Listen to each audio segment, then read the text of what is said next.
किए जाए।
तस्य फलं श्रुत्वा गंगा स्नान फलं लभेत्।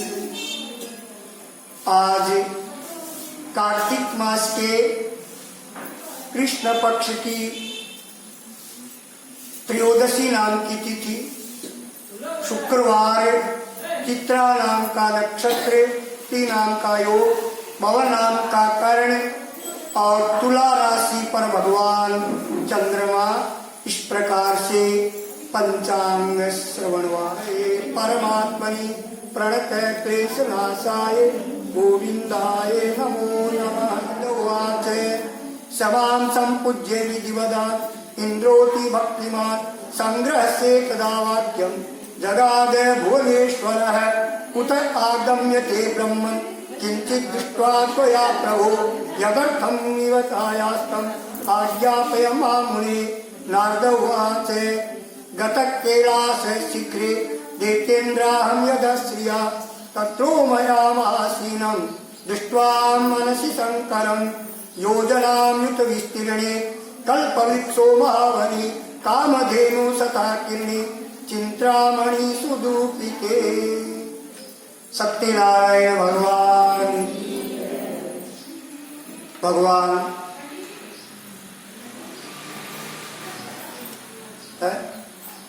बोले कोई तो बोले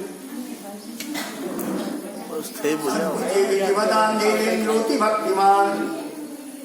नारद जी बता रहे राजा पृथु से कि राजन, उस भुवनेश्वर राजा ने मेरी विधि पूर्वक पूजा की। पूजा करते हुए और हंसते हुए कहा कि हे ब्राह्मण, आपका आगमन कहाँ से हुआ? हे प्रभु, आपने कहीं कुछ देखा है क्या जिसके लिए यहाँ आए हो? बिना तो कोई काम नहीं आते नहीं। उतर आगम्य के राजन किंचित दृष्टों त्वया प्रभु, जिसलिए यहाँ आए हो सुहे मुनीश्वर, मुझे आप आज्ञा दीजिए। नारद जी जलंधर की बात को सुन करके और जलंधर से कहा दैत्येंद्र, मैं क्या बताऊं, अपनी इच्छा से कैलाश पर्वत पर गया और वहां मैंने पार्वती के सहित भगवान शंकर को देखा। कैलाश 10,000 योजन चौड़ा है, कल्प वृक्ष का उसमें वन है और वह सैकड़ों काम देवनों से भरा हुआ है, चिंतामणियों से प्रकाशमान है। उस बड़े आश्चर्य को देख करके और मेरे मन में बड़ा कौतूहल हुआ कि त्रिलोकी में कहीं ऐसी समृद्धि है कि नहीं। तो हे दैत्येंद्र, मैंने आपकी भी संपत्ति का स्मरण किया। तत् समृद्धिमान पश्यन् स्त्री रत्नम रहिता ध्रुवम, मैंने आपकी भी संपत्ति का स्मरण किया और उसे देखने की इच्छा से आपके पास में आया हूं। मैंने यह देखा तो सब कुछ होते हुए भी स्त्री रत्न से रहित तुम्हारी समृद्धि को देख करके मैं विचार कर रहा हूं, सोच रहा हूं कि भगवान शंकर के समान त्रिलोकी में कोई समृद्धिशाली नहीं है। नारद जी ने ये विचार किया कि जलंधर बड़ा पराक्रमी है और सारे देवताओं को बंदी बना लिया। देवता लोग इसकी चाकरी करने लग गए। अब इन देवताओं को और छुटकारा कैसे दिलाऊंगा, ऐसा विचार किया। तो जलंधर से नारद जी ने कहा कि दैत्येंद्र, तुम्हारे पास में वह स्त्री रत्न नहीं है, सब कुछ है। तुम्हारी स्त्री रत्न से रहित इस समृद्धि को देख करके मैं विचार करता हूँ, सोचता हूँ कि भगवान शंकर के समान त्रिलोकी में कोई समृद्धिशाली नहीं है। यद्यपि तुम्हारी सेवा कर रही है, अप्सराएं, नाग कन्याएं तुम्हारे घर में स्थित है, फिर भी वे पार्वती के समान तो नहीं है। यस्या लावण्ये जलधो निमग्नम चतुराननम। उसके सौंदर्य समुद्र में डूबे हुए ब्रह्मा जब उसके साथ किसी भी स्त्री की उपमा क्या दी जाए।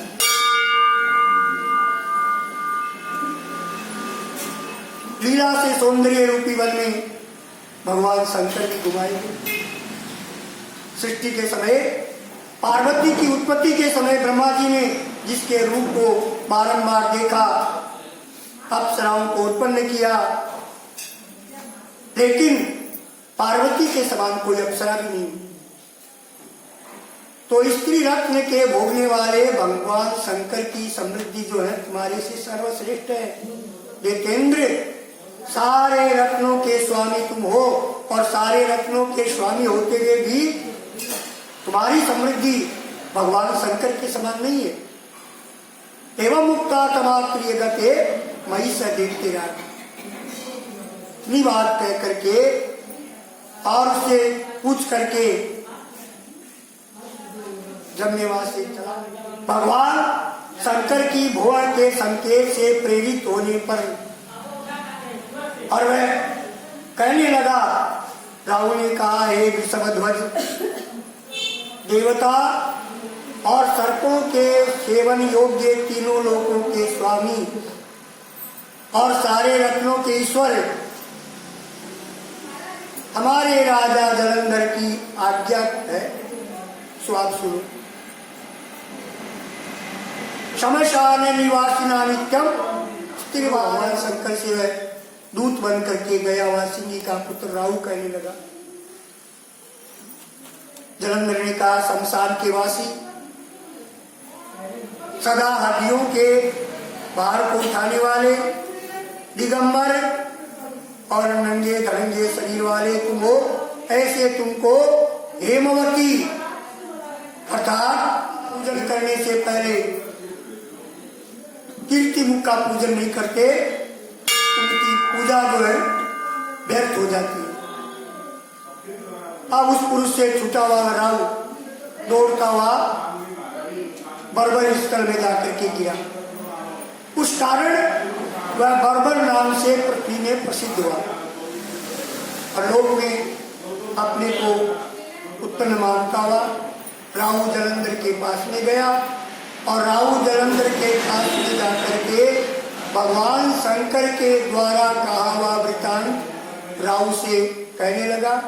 अब राहु ने जलंधर से जो बात बताई, ये कथा का प्रसंग कल की कथा के प्रसंग में आएगा। पद्म पुराणे कार्तिक महात्म्य में जलंधर उपाख्याने दूत संवादे द्वादशोऽध्याये आनंद कंद भगवान गोपाल कृष्ण भगवान गोविंद जय।